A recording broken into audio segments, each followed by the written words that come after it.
Jack! Hello, Noel. Heard a lot about you. Good to speak to you. So good to speak to you too.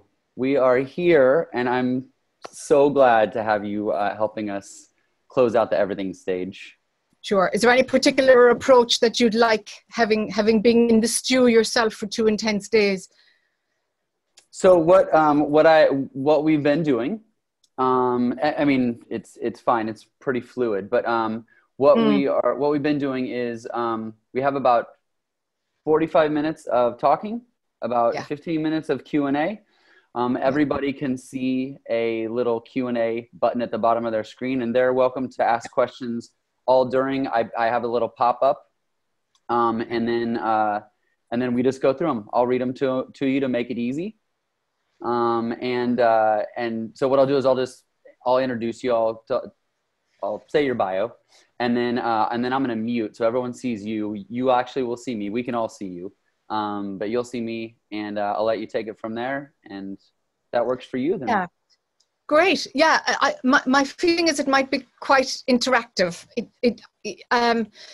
Because, you know, dipping in and out, like I'm in Hawaii, so the time zone is kind of, it's like 2/3 the way over by the time I get up in the morning. So by the time, like, what the feeling is like, shit, we help people to ground because they've been this beautiful stew for a few days. So if it helps to, like, if you're getting a sense of people need to anchor this in and make it practical, you know, if there's some way of landing the spaceship, you know.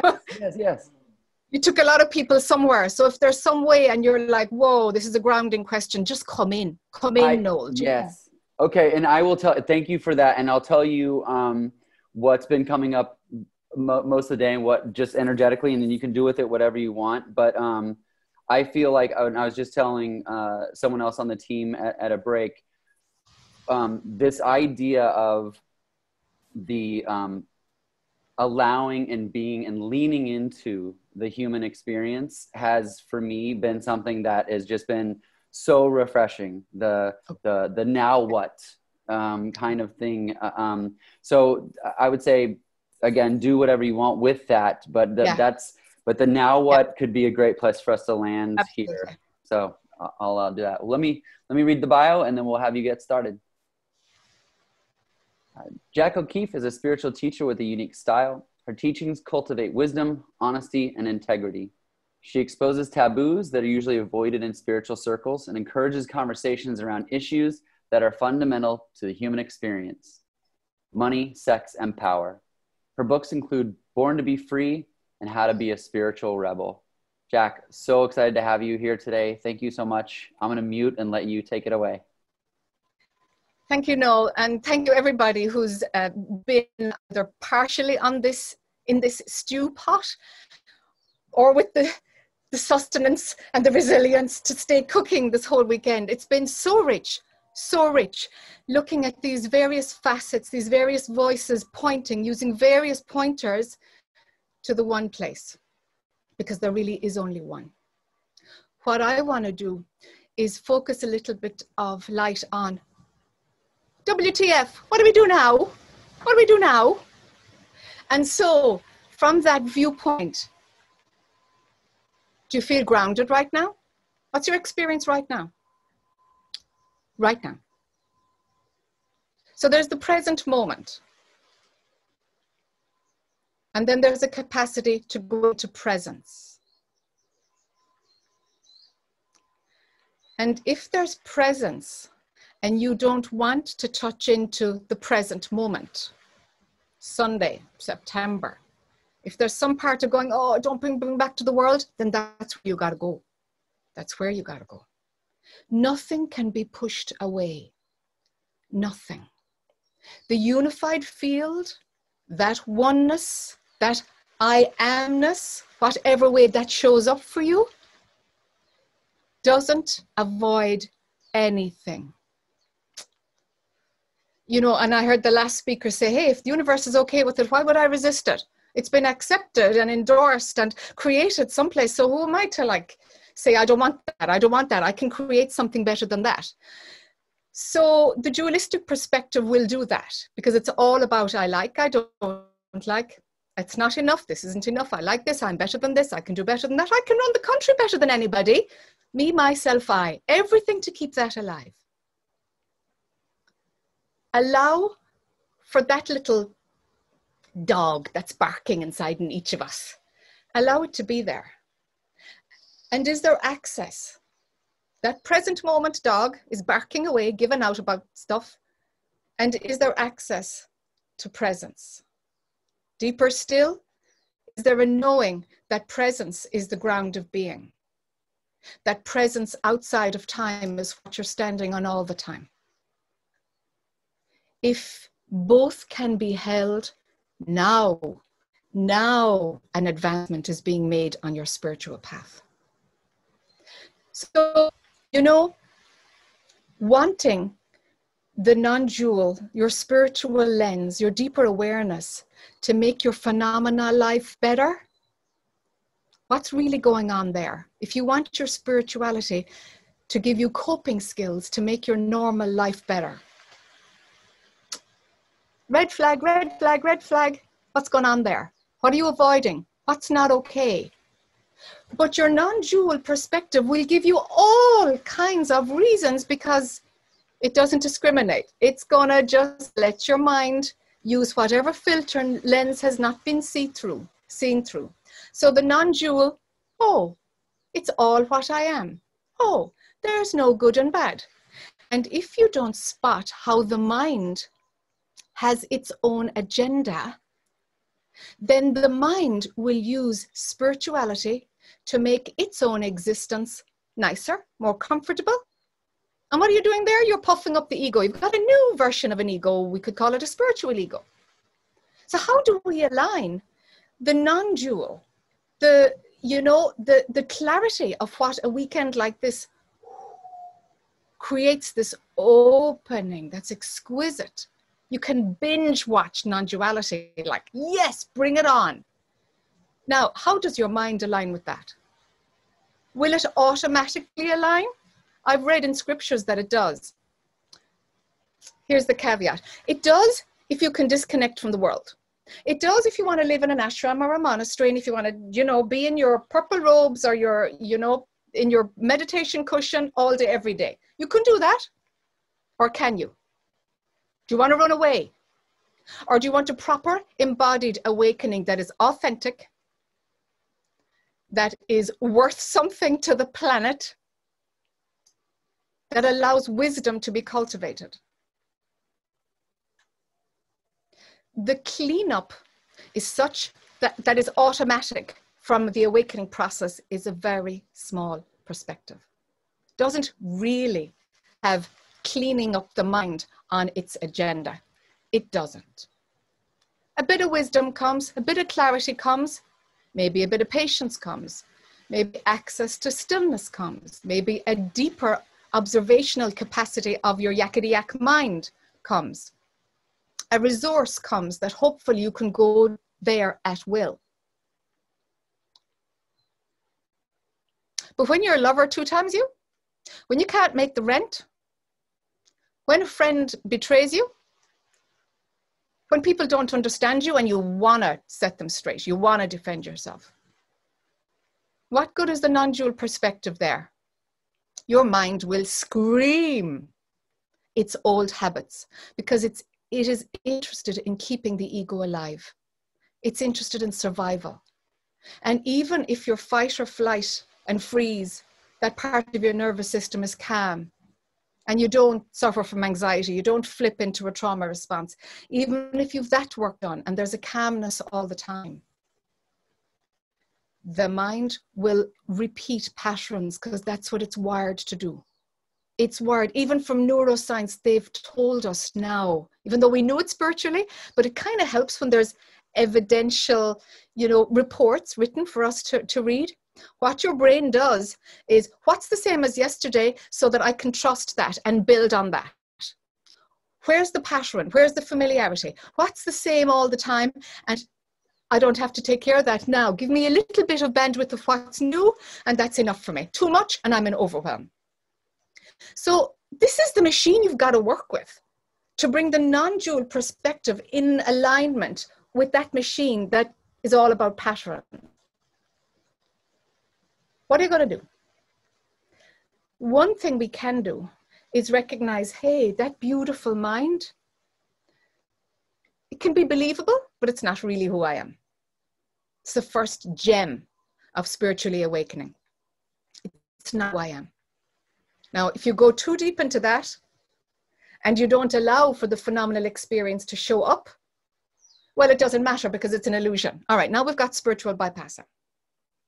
Leave space for it. It's not who I am, but let's honor it anyway. Let's have compassion for the personal I, the one who wants to defend themselves, the one who wants to be understood because so-and-so blamed them and you want to tell them that you're innocent. Have compassion for that one. It's around like standing in a perspective that's so broad that your beautiful personal self is held in love and is honored and is given space. Not so much space that it's the only gig in town that's going to fight for its survival, but space to be respected, because it is only respect for the illusion that will come from your non-dual viewing point. It's only of love. For you to judge yourself for, whoa, I completely got lost in story there. Oh my God, I didn't see what my mind was doing there. If you judge yourself, you haven't stepped into the non-dual. You haven't. The non-dual meets the dual in the heart.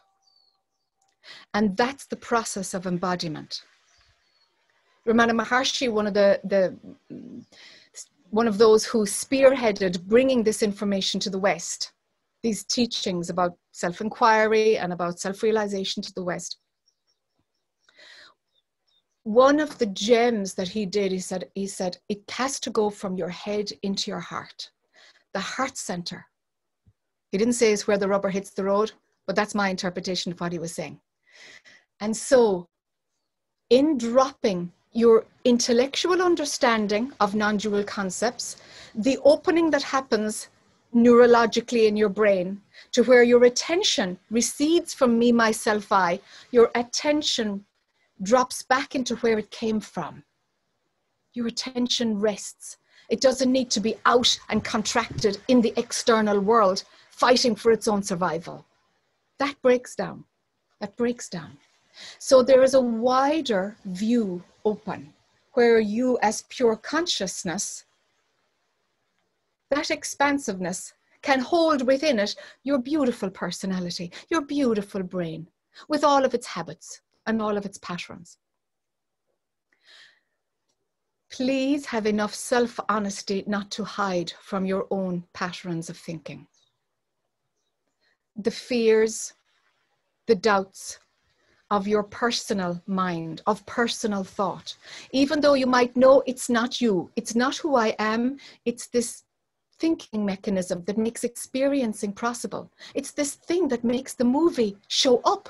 It's beautiful. The mind is not your enemy. It's not your enemy at all. You got to bring it in as a tool for you as the divine absolute, manifesting this tool in order to enable perception to happen, perceiving and experiencing to happen. Let that be there without zapping into it that the me, myself, I is the only gig in town. And when identification is up and survival is triggered, yeah, you won't be able to. Non-dual will be like, where's that zone inside? It was a load of bullshit. This is what's real. This will play. This will play for a week or two. This will play. It'll be like, fuck, what was that whole weekend about? What was that about? Really? Really? It's a load of concepts, a load of crap. And it will feel like a load of concepts while the me, myself, I is fighting for its very life force. And that's what it does. So bless it and have love for it and say, hey, you know, here is the suffering again. I can say yes to it. And if I'm totally saying yes to it and allowing it to be here, now I can go to the non-dual lens of perception, allowing it to be here.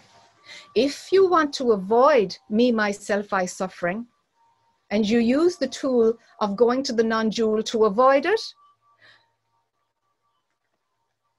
watch the ego get fatter. And this awakening from this weekend will become a memory. The opening will seal over. So how do you remain open? How do you remain open when you're like, your child is crawling all over you at 6 o'clock in the morning and you just got 2 hours sleep? The tests are going to come. They always do. And so you can, you know, at 6 o'clock in the morning with a child crawling on you, you can say, all right, who is the one who's annoyed and who wants more sleep? You can do that. Here's what I'd recommend. Can I say yes to this moment? Can I say yes to my frustration? Can I say yes to the regret that really in this moment I kind of wish I didn't have kids? Can you give space and be honest with every nuanced thought that you run? Can you face up to the ones that even you don't want to see? That's the level of self-honesty that's required on this path. That's the level of self-honesty.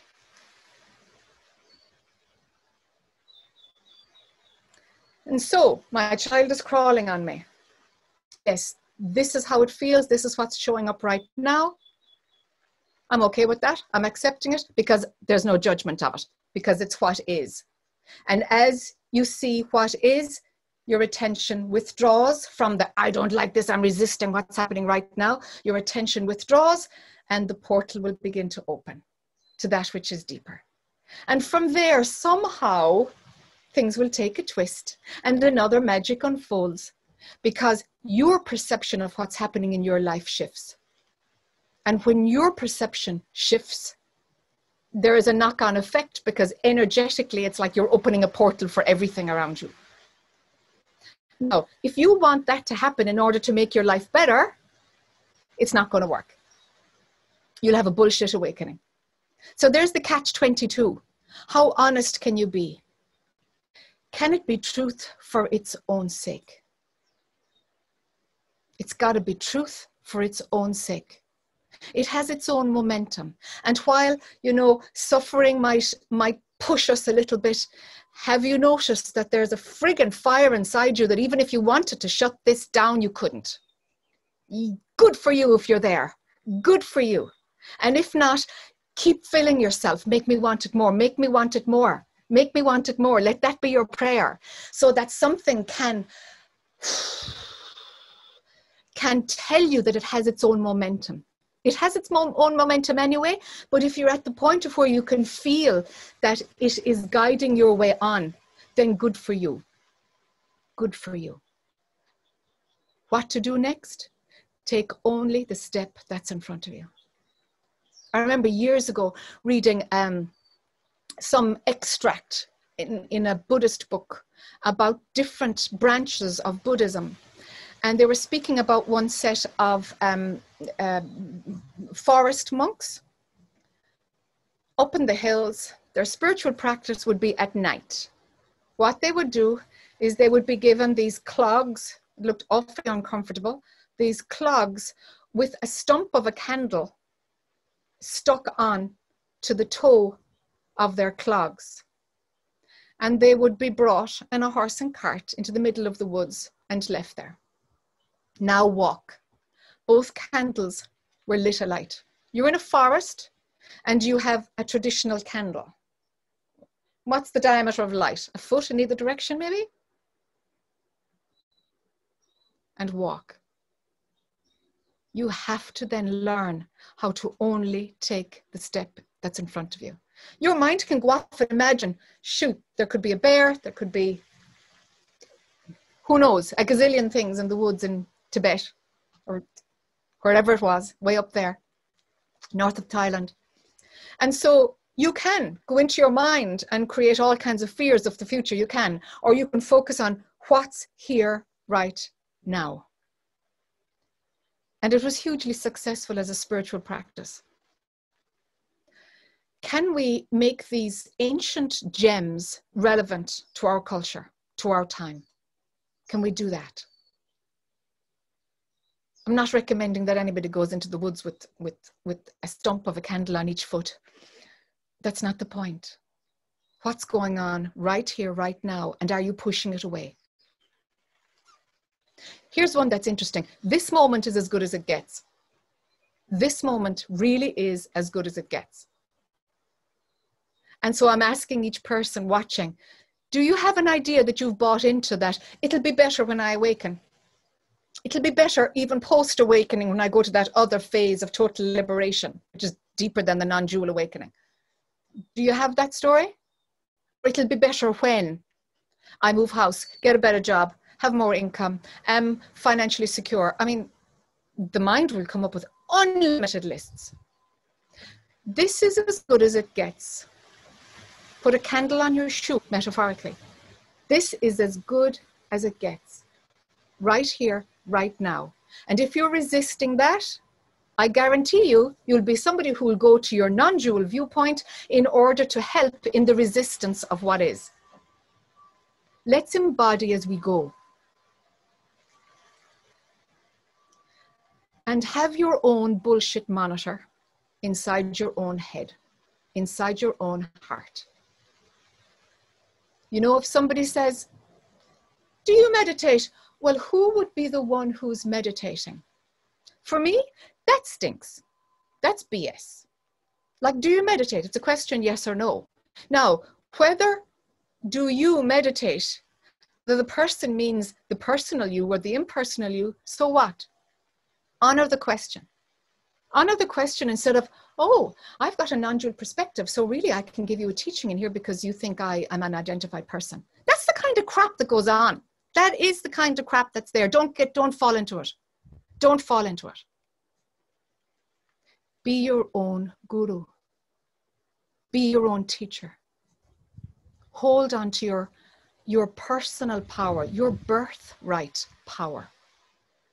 Not the power that was given to you because of your roles, not because of the power that's given to you because of society. Your personal power as an individual. You've got to use discernment to decide what's the next step and how much can I see and what feels authentic for me to step forward into right now. Not because so-and-so said it. Not because it's right to, oh, that's my teacher, so I'm following that. We're moving out of that model, thankfully. And we're moving to where each of us has to be wise enough to make decisions for ourselves, because we have to we have to carry the responsibility for it, whether we make the right decision or a poor decision. And so from the outset, if you're aware that you have to take responsibility for your own steps forward, there won't be an abdicating of your personal power. And you're not going to get bitten in the ass because you probably won't spend 25 years following somebody who's been abusing you, which happens quite a lot, quite a lot. So holding on to our personal power is the key to transitioning into this phase of being our own guru. Read books that help you. Follow somebody that gives you insights for you to learn about how your mind works. But be prepared to take what works for you and to disregard what doesn't work for you. I know myself over the years, watching, when I was seeking, watching different teachers, and I was very quick to like, that's a lot of bullshit, that's a lot of bullshit. And I still do that pattern and it helps me greatly. So if it stops working, then maybe my personality will throw it off.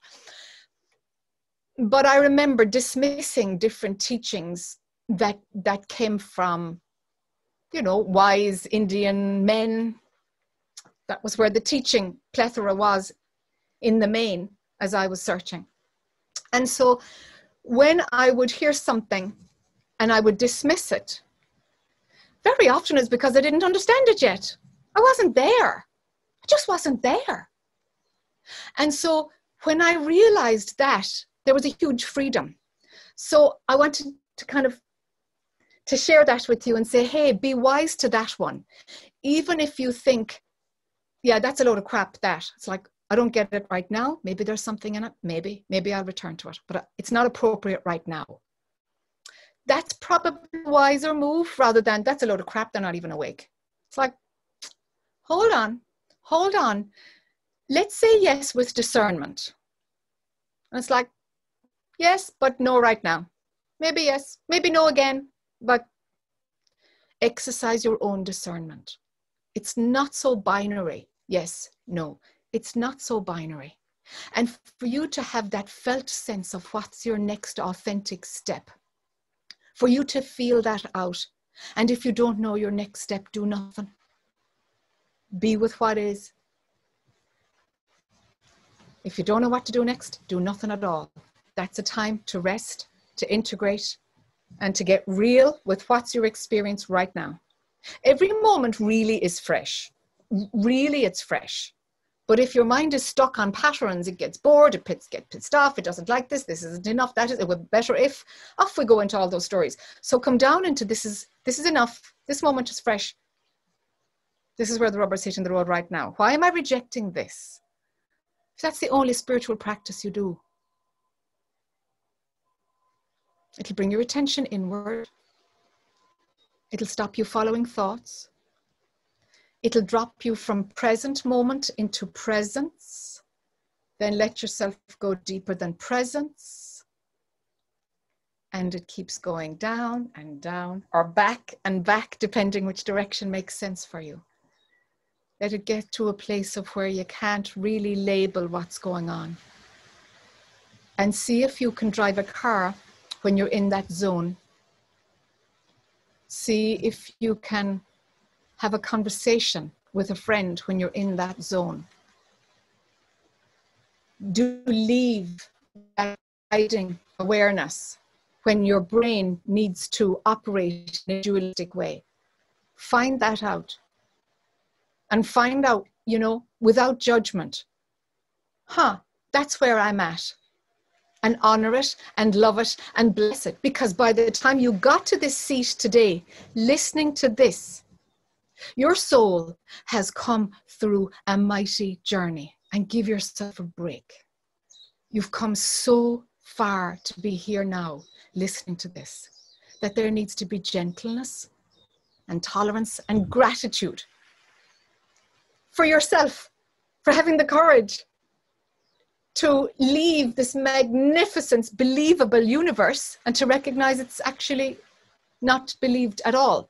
It shows up, it's an appearance, I can honor it, I can play in it, and at the same time, I know it's not real at all. And I'm inviting you, I suppose, with different pathways to recognize, can the non-dual awareness be here? And I don't override, dismiss, ignore, betray my dualistic lens of perception. How do I do both? How do I do both? And how does that work for you? Because each person's unfolding is unique. This is why we need to read the books and listen to this kind of stuff to like, okay, what tricks do my mind play? What tricks do they play on me? So that inner self-reflection, it has to be there. If you're going to have a regular contemporary life, the self-reflection needs to be ongoing. It needs to be ongoing. You can't opt out from your human evolution because you prefer the non-dual viewpoint. That's the problem right there, if that one is running for you. Embody as you go. Integrate as you go. And you'll be able to do your job and awaken. And as we integrate as we go, it leaves us in a position of not being open to these huge energetic shifts that have disgruntled and turned people's lives upside down. That's another thing that's, I think, coming in this contemporary new phase of spirituality. You know, I wasn't able to embody different shifts at different times, and time disappeared, and, you know, being able to function disappeared. I lost language. I lost my sense of self for 2 years, found myself picking up a passport in the morning without even thinking about it and walking to a mirror, saying my name, looking at my face to reconstruct a sense of me, myself, I. It was just happening automatically in order for functioning to happen. If I had known how to integrate as I go, I don't think those huge gaps of where I couldn't function would have happened. I don't think so. So that's more of a traditional model. And fine, I was in India and I was, you know, living a very simple life. To say that, no, I can't go any deeper in my spiritual path because I have a job, because I need to support my family, because I've got children to rear. Integrate as you go. Don't expect big shifts. Those bells and whistles, they're just experiences. How does the rubber hit the road after the experience? You'll go right back to whatever it didn't blow out. You'll go right back to it. Right, go back to little nitty-gritty preferences and moods and yakety-yak of that incessant personal mind. There's no shortcut. Integrating as you go. Let it be part of your day. Don't expect energetic big shifts. It doesn't have to be like that anymore. And as we embody as we go, it's more grounded, it's more authentic, it's more honest. We've more attention in the present moment. Because really, that's where the shit hits the fan. I mean, that's where the stuff happens, you know? And right now, if your mind is saying, but what if? It's like, come right back. Right here, right now. This is as good as it gets. This is as good as it gets. Is there something saying, oh, it's not enough, it's not enough. Is there something saying that? It's like, okay, I hear you, mind. I hear you. Okay, I can be with that. Now, we can go, who's having that thought? You can do various things, but don't ignore it. Don't ignore it. Let it be there. Let it have its bit of oxygen and see it and recognize it. If you suppress it, it's going to get bells and whistles on it. If you dismiss it and if you judge it, it's going to get bells and whistles.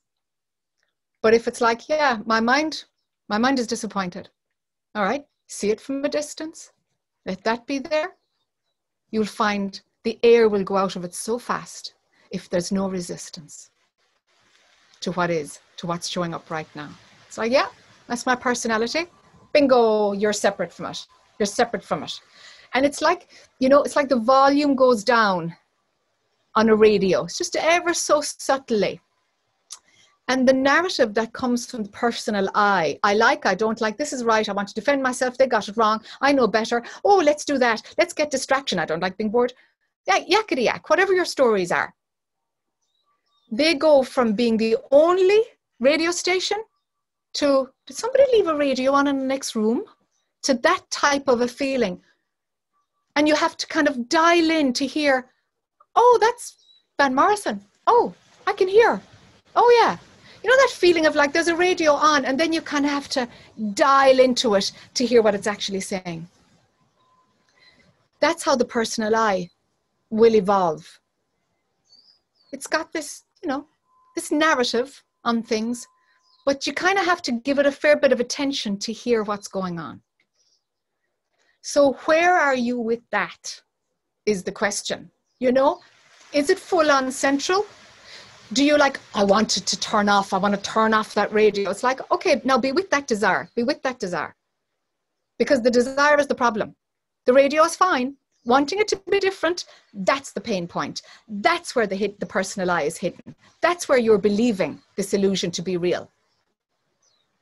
So there's layers of how our mind works. And layering is a good word, actually. You know, we've got that, whatever, however deep you can go. And because it's a non-dual conference, I'm going to say the depth really is that absolute. The I, existence begins, and there's a sense of I amness. It's like consciousness begins to turn and see itself. Oh, something can be. And we have existence. Now we have I am. And I am, the existence needs a context, and the concept of space shows up as consciousness. And it rolls out in this way. From the I am, and there is only space, time comes in. Because existence is rolling out and creating a deeper context in order to become. There's nothing that thinks it's doing anything at this point. It's not that far into creation. And so we have the timeline, and the timeline goes from a dot into an arc. And wherever we are on it, it looks like it's the middle of it with a past and a future. But really, all of these, the whole timeline can be compressed into one dot, one point. And you as pure consciousness know that. And it's at that point where presence and present moment is the only thing that's valid. When your perception goes deeper than the timeline, there is only now. That's the key of why presence is so potent. And as we roll out the next layer after the timeline, we've already got space, we've got time, and we move towards unified field. Oh, look, you know, it's all what I am. It's all arising from the absolute. And as soon as we've got human brains, we've got separate lenses of perception, and somebody telling you, your name is this, my name is this. Oh, they're separate. Oh, there's concepts for things. And off we go. Off we go into our capacity to imagine that separation is real. So they're layered on top of each other. And as we spiritually wake up, what we're doing is we're removing the believability of each layer. And as you remove the believability, it can still be there, but you don't stick to it. You're standing as the absolute in the wider vista of what is, and allowing every layer of perception to function as it must. You as pure consciousness are superimposing layers on top of layers in order to make this exquisite, detailed illusion where you think you're a person. It's bonkers. You really think you're having personal experiences, and you can enjoy them, and you can suffer. Oh my goodness, it's so rich. It's so rich.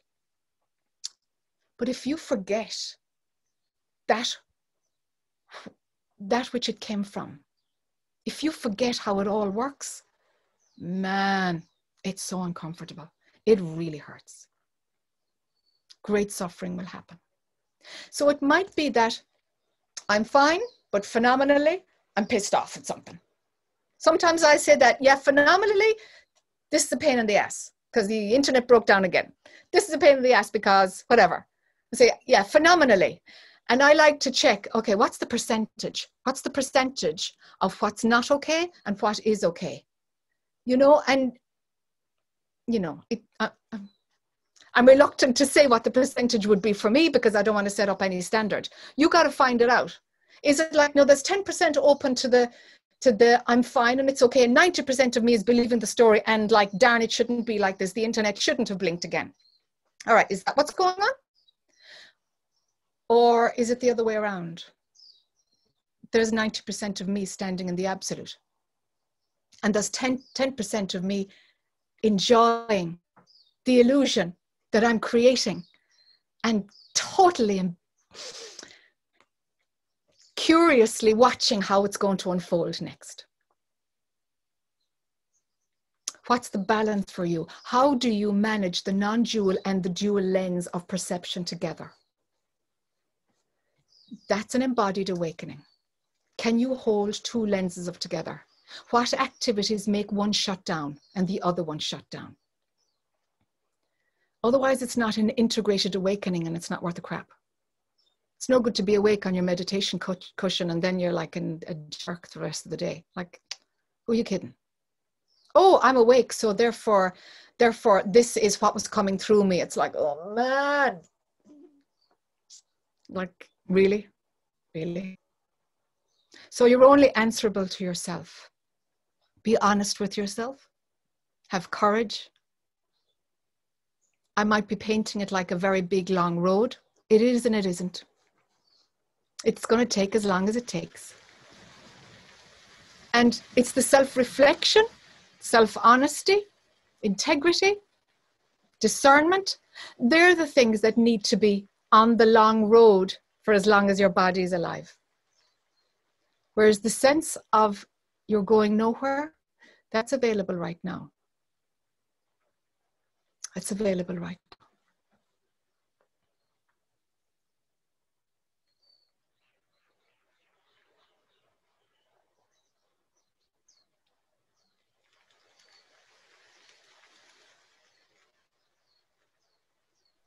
Jack, thank you so much. I don't even want to ask questions. I don't want anyone to ask questions. That was amazing. I hope it's useful. You know, I hope it's useful, because I would like to see more of these deep immersions like you and Emerson are doing. It's a beautiful opportunity to give a richness of pointer after pointer after pointer. It's profoundly useful. How we use it, that's the key. Let's not be spiritual assholes. How do we use it? How does the rubber hit the road for each of you watching? Where am I hiding? Where am I rejecting? Right here, right now? And do I want to jump into presence to avoid being present? It's all of it. You are all of it. All of it. There ain't no division in that, but at the same time, use discernment, because you're responsible for your phenomenal path. You're responsible for what you do. You can't abdicate your personal power. That doesn't work. So the role of seeker, you know, it kind of has to spin itself out, but it's useful to see it as a role. It's like, okay, if I was to drop the role of seeker, if I was to drop that, am I threatened because I'd have nothing to do? Because I don't know, I'd have to find a new hobby? Like, what is the role of seeker for each of us? What is it? You know, there's been so many people, yeah, I go to retreats because I want to find my next partner. There's a lot of that too. So how authentic is your own seeking? And if it's to avoid your life, let's start there. And if it's inevitable burning that's going on inside you that you can't do anything about, practice discernment and take the next step only. Watch your mind. It's got so many tricks up its sleeve. Self-reflect. Keep watching. Keep listening. Leave space for the personal I. Honor it by leaving space for it and respecting it, but don't be a slave to it. It has its own interests at heart. And you are much more than that.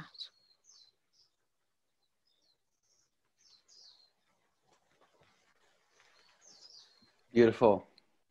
Thank you so much. You're welcome. Thank you for the opportunity. I really appreciate what you're doing. So thank you. It's very important. Excellent. Well, Jack, if you're okay, we're gonna end on that. We appreciate you joining us today. And is there if you want to take a minute, is there anything? Should we just have people visit your website? Do you want to tell us about anything coming up?